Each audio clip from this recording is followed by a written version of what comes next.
Emergencies can happen on any day, any time, and for some, police response can mean life or death. But protests happening in downtown Columbus the past few weeks, department resources are being pulled in all directions. In some cases, 911 callers waited for hours. Thank you, everybody, for staying with us at 5 o'clock here on NBC4.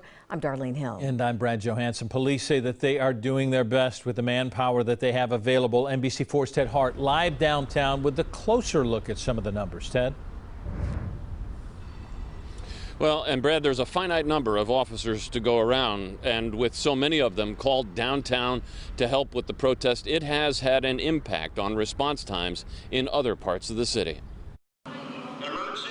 On the night of May 30th, the first Saturday of the protests, as scores of officers worked to enforce the curfew, to move protesters off the streets and away from downtown, 90-60-61 on the 26th. Calls for service around the city were backing up.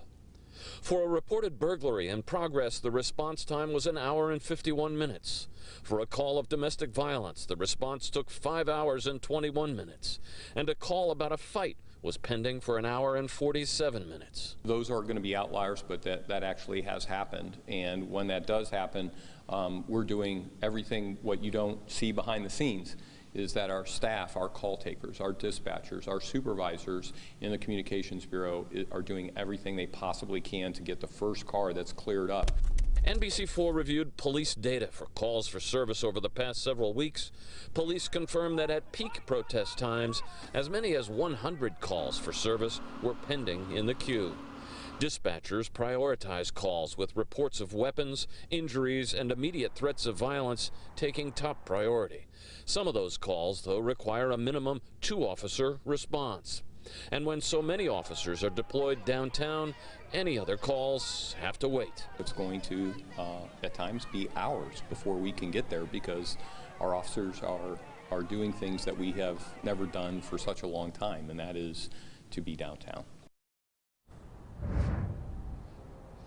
And with the protests now smaller, less frequent, and less violent, Commander Meter said things are better.